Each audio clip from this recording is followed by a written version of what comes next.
우리 주위에 낯익은 친근한 풍경. 가족을 위해 열심히 일했다.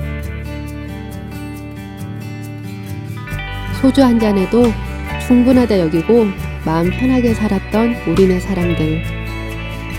나이 들어 자식들에게 짐이 될까 싶어 평생 어렵게 모은 돈으로 노후 대비하려고 상가를 분양받았고, 동대문 상권에 의젓한 점포주가 된다는 설레임과 기대감으로 건물이 완공되기만을 손꼽아 기다렸다.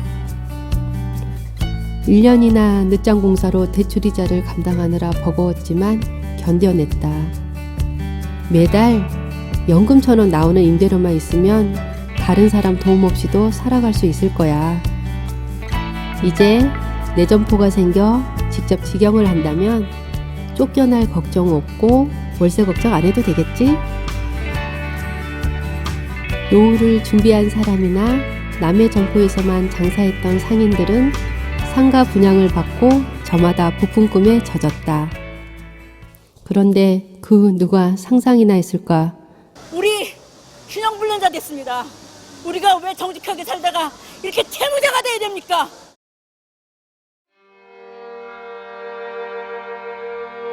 인생이 망가지고 서글프게 살아갈 줄은 꿈에도 모른 채 불행이 시작되었음을. 수없는 채권자들한테 밀려 지방으로 전전하면서 사골세방에서 지내고 있습니다. 너무나도 진짜 억울하고 분통합니다. 채권자들은 저만 보면 빚 갚으라고.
계약을 하고 분양회사가 알선한 대로 국민은행에서 대출을 받아 중도금을 냈다. 잔금은 상인들의 임대보증금으로 대체되니 걱정 말라 했는데 언제 그랬냐는 듯 말을 바꿔 어쩔 수 없이 또 힘들게 마련하여 잔금을 치렀다. 완공을 몇 달 앞둔 2010년 2월 25일 내 호스의 상가를 추첨했다. 이제 상가만 오픈하면 고생 끝, 행복 시작이 될 것만 같았다. 그동안 분양금 마련하느라 힘들고 마음고생한 지난날이 다 보상될 것만 같아 설레이고 많이 기대됐다. 재건축이 끝나고 구 흥인 덕운 시장은 이제 사라졌다. 성실하게 분양금을 낸 사람들의 돈으로 그 자리에 맥스타일이란 이름을 가진 신축 건물이 들어섰다. 그들이 약속한 준공일인 2009년 9월이 아닌 1년이나 지연된 2010년 10월에 Am I lost? Sent too far 온라인이거나 오프라인이거나 Will my baby come running 24시간 back to play? 스타일이 살아있다. Oh, baby, oh, baby, 온라인, 오프라인 패션몰 Always Style Up, Make Style. 동대문 운동장 옆 지금의 건물은 맥스타일입니다. 그곳에 상가를 임차 분양한다는 광고를 듣고 그곳에 가서 계약을 했습니다. 물론 그때 제 나이도 만 65세가 넘었습니다. 그래서 노후 대책을 한다는 그런 생각에 거기에 계약을 했습니다. 근데 그때 당시 시행사 쪽에서는 너무나도 황홀하고 좋고 또 그것이 내 마음에 닿아서 계약을 시행하게 됐습니다. 그런데 지금 와서 보니까 올해 벌써 지금 현재까지 만 9년이 넘었습니다. 일전 한 푼도 여태 만져본 일이 없고 이미 거기에 투자한 그 돈마저 저들은 뺏으려고 가진. 노후 대비는 산산조각나고 인생이 부서지기 시작했다. 자, 맥스타일 사기부장입니다. 여기 피해자가 임대부장 받은 사람 1,500명, 조합원 1,000명, 약 한 3,000명 이상의 피해를 입혔어. 야, 찍어. 경찰 보고해, 기분 파는 거. 보여줘.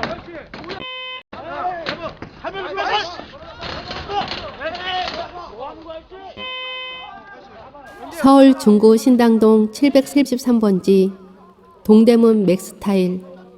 상가를 분양받은 사람 1,686명.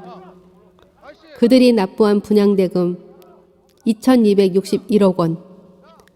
동대문 중부상권시장 재건축에 희생양이 되었다. 9,600만 원의 분양을 받으면 월 수입이 150만 원 정도 가능하다고 그래서 급한 소리에 우선 100만 원만 보내면 계약이 되고 해서 또 그렇게 믿고 100만 원을 보냈습니다. 그래서 그 분양 회사에서 뭐 서류 작성해서 자기들이 도장 파서 자기들이 저는 뭐 돈만 100만 원 줬더니 그런 식으로 계약서를 해가지고 또 가지고 내려왔더라고요. 시골까지.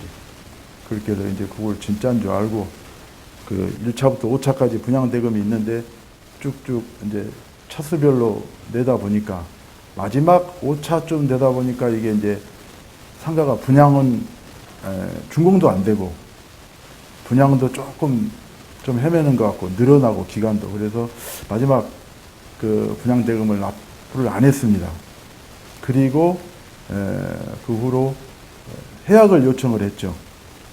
그래서 돈도 없고 그래서 지금까지 낸 돈은 계약금은 다 떼어도 좋으니까 빼고 해약을 해달라 하는 상가를 받을 여력이 없다 이렇게 했는데 그게 받아들여지지 않고 계속 이제 그 명의를 제 앞으로 돌려버리더라고.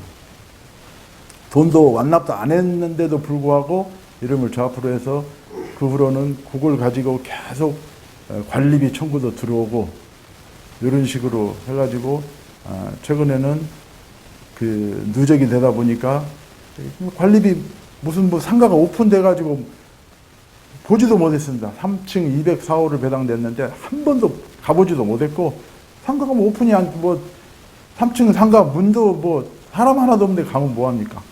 관리비는 계속 들어오고 그래서 계속 버티다 보니까 최근에는 모든 저에 대한 거래 은행 구자를 다 이제 차압을 해버린 거죠. 맥스타일 관리회사에서 그것도. 그래서 신문 조선일보 대형 일리면 대형 분양 광고를 보여줬어요. 근데 그거가 그 흥인 더군 시장들이 재건축 상가를 건축하는 그 건물을 분양하기 때문에 내가 또 신당동에서 태어났기도 했기 때문에 거기가 신당동이고 자리가 좋아서 분양 대금을 이제 대우건설로 넣으라고 그래서 분양 대금을 몇 달 넣었거든요. 근데 그 몇 달 넣으니까 이제 서명을 하러 오라고 그래서 가서 서명을 하고 나니까 여기저기 뭐 서명하라는 대로 하고 나서 그걸 받아들고서 집에 와서야 그 내용을 알았어요. 완전 사기 분양이라는 것을요. 나중에는 임대분양계약서라는 자체가 임차권을 분양한다고 거기 써 있으면서도 불과 1조, 2조가 전혀 틀리게 그걸 완전 무효화, 준공만 되면 무효화해서 임차인으로 만든다고 나와요. 그러면 이건 몇 단계 벌써 3단계 사기잖아요. 상인을 입점시켜 임대료를 받으려면 임대차 계약서를 미리 작성하라 했다. 상가를 분양받았으니 신축 후 당연히 임대를 놓는 줄 알았다. 내 점포에 입점할 상인가의 임대차 계약인 줄 믿고 한치의 의심 없이 그들의 요청대로 작성해 준 것이 화근이었다. 그때까지도 분양으로 포장한 임대인 줄은 까마득히 몰랐다. 분양인 줄 알았기에 임대를 놓는 것으로 알고 작성한 임대차 계약서는 임대료를 받는 것이 아니었다. 반대로 매달 임대료와 관리비를 내야 하는 임차인이 되는 것이었다. 우리는 어차피 임차인으로 된 형편에서 전차인에 대한 전 운영권을 그 맥스타일 관리회사가 가져간 거예요. 그러면 공실 운영을 하질 말았어야 되는데 공실 운영을 해서 그 임대인들은 차임을 못 받으니까 또 차임 소송을 해서 지금 현재 다 이제 차임으로다가 임대보증금은 다 그냥 없어져 버리고 또 관리비까지 몇백만 원씩 내지 않으면 그걸 이제 화해 조정도 안 해주고 그런 상태거든요. 지금 7층이 바닥이 뭐 그냥 시멘트 울룩불룩한 뭐 자갈밭 같아요. 근데도 여전히 거기에 저쪽 주 변호사는 분양대금 반환 소송 같은 데서 7층 다 공사를 했다고 그러더라고요. 그래서 나는 그동안 했나 보다 그러고 가봤는데 안 했어요. 그러면 법정에서 거기에 주 변호사가 그렇게 거짓 증언까지 해도 법원은 그거를 판단을 그냥 완전히 아무것도 안 하고 있다는 것밖에 안 되거든요.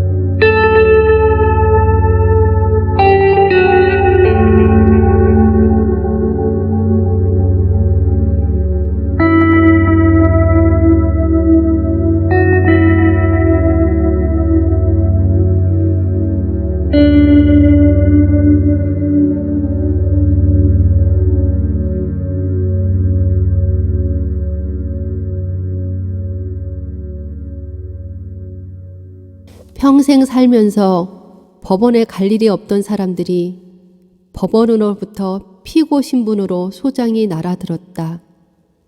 지금까지 일면식도 없는 상가 주인이란 자로부터 그동안 밀린 차임을 내놓으라고 차임 소송을 걸어왔다.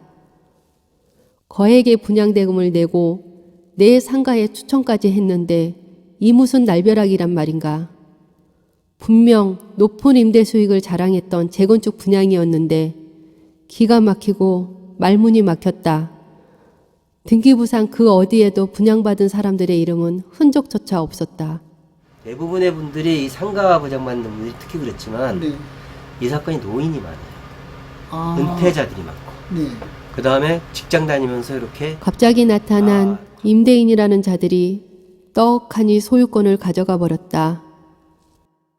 분양을 포장한 임대 분양금으로 큰 금액을 날렸고 연이어 차임 소송을 당해 추가 피해로 정신이 하나도 없었다. 그런데 또 다른 피해가 그들을 기다리고 있었다. 추첨 후 면적이 증가했다면서 늘어난 면적대금과 연체이자였다. 배보다 배꼽이 더 큰 금액으로 분양했던 회사로부터 지급명령 소송이 걸려왔다. 통장의 압류와 함께. 힘들게 마련한 돈을 가지고 어렵게 분양대금을 완납했는데 왜 또 추가 금액을 내라는 것인가. 놀란 가슴에 분양계약서를 다시 꺼내보았다. 계약서의 제목이 임대분양으로 되어 있었다. 임대보증금과 분양대금이 반반 섞인 채로. 법률 용어에도 찾아볼 수조차 없는 일반적인 분양이 아닌 임대분양이었다. 광고도 분양이라고 대대적으로 광고를 했고 그 다음에 뭐 계약금 내고 중도금 내고 대출 해준다고 그러고 나중에 점포 추첨한다고 그러고 이런 내용은 대개 다 보면 일반 분양할 때 하는 거 아닙니까? 그렇습니다. 광고도 제 분양이라고 나왔고, 물론 이제 임대 분양이란 말이 이제 구석에 조금 있어요. 나중에 이제 피해갈 수 있는 것들이 있는데, 그 임대 분양이라고 할 때 사람들은 익숙한 말이 아니잖아요. 그러니까 임대할 수 있는 어떤 매물을 분양하는가 보다. 상가, 임대 상가를 분양하는가 보다. 대부분의 사람들이 자기가 점포를 갖다가 장사를 하려는 사람들보다는 상가 하나 분양받아가지고 앞으로 좀 월세 받고 살겠다. 이거는 뭐 인텔로 고치기나 누구나 다 동의하는 거예요. 네네. 그러니까 사람들이 임대 분양인 줄 알고 했고, 일부 그 영업사원들은 그 점을 상당히 강조하기도 했고, 그리고 실제로 한번 분양받은 사람도 나중에 양도도 하고 이런 일들이 촉견이 있었어요. 근데 막상 계약서를 나중에 보셔서 아시겠지만 듣도 보도 못한 복잡한 얘기들이 많아요. 임대 분양, 임차권을 매매하는 계약인 구석에 들어있어요.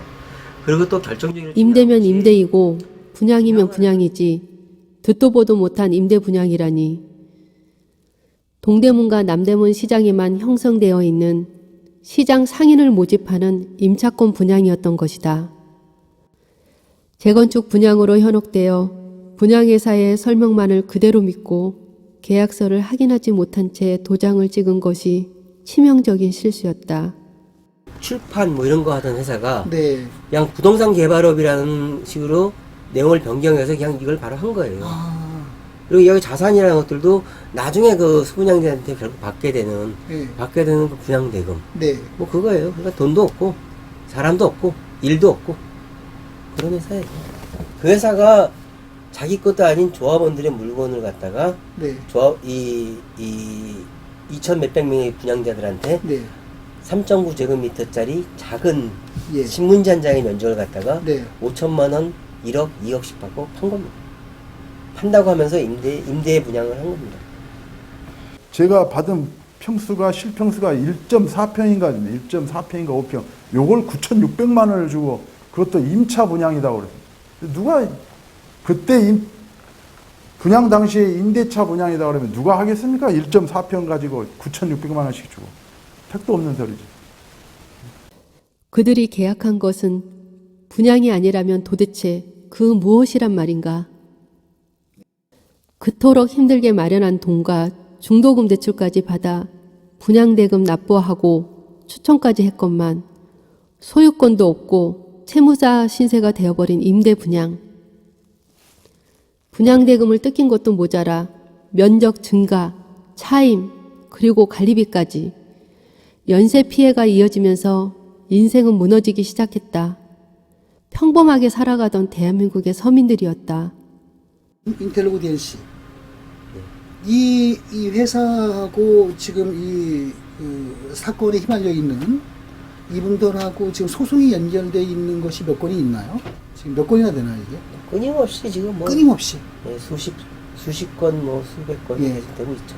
계속 있었고 또 지금도 되고 지금도 이루어지고 있고요. 법원을 한번 왔다 가려면 전철을 8번을 타야 집에 가요. 한 번에 4번씩 타니까 올 적에 4번, 갈 때 4번 이렇게 전철을 8번을 타고 이 법원을 오는 건데 법원 근처에도 안 가던 사람들이 임대 분양 피해로 돈은 돈대로 잃고 억울한 피고 신세가 되어 재판에 나가야 했다.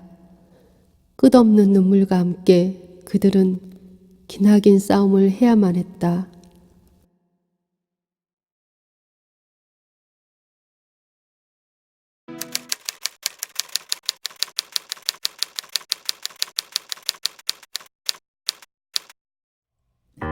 피해자를 피해자로 보지 않는 이 기막힌 현실에 임대 분양을 받은 사람들은 두려움을 용기로 바꿔 희망의 끈을 부여잡았다.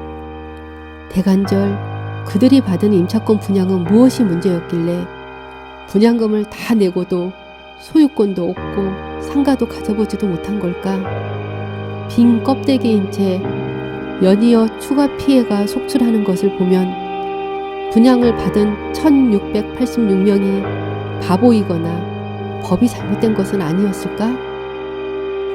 그도 아니라면 올바르지 않는 방법으로 분양을 한 것은 아니었을까? 어디서부터 잘못된 것일까? 임차권 매매를 하는 임대 분양이었고 상인을 모집하는 상가 임대라고 분명히 밝혔더라면 1686명이 2261억 원이나 주고 계약 체결을 결코 하지 않았을 것이다.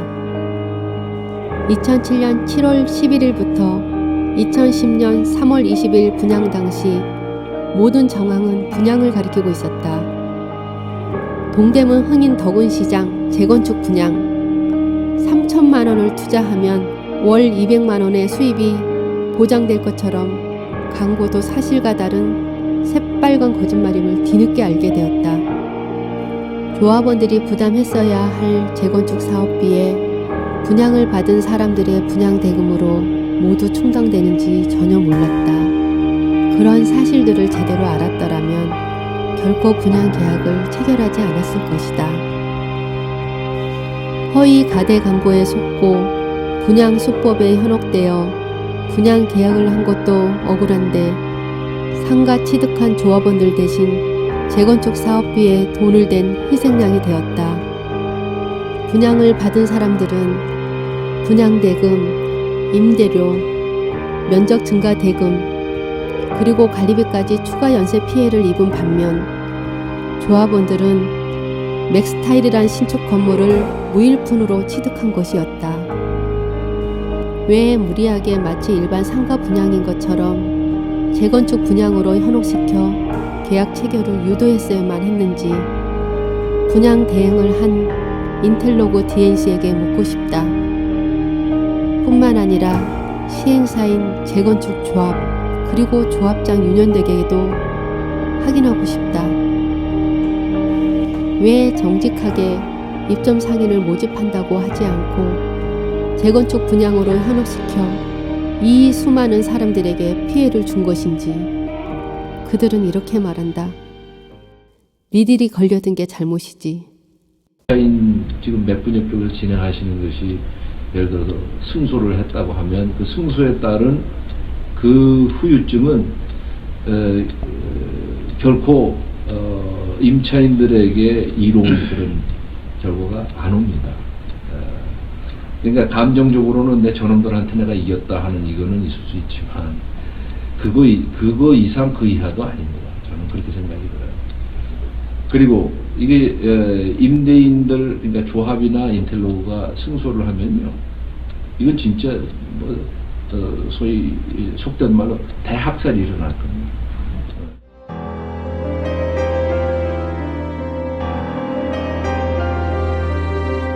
피해자의 돈으로 재건축을 했기에 임대 분양의 피해자들은 2017년 11월 집단 민형사를 제기하였다. 부여잡은 마지막 희망의 끈을 포기하고 싶지 않아서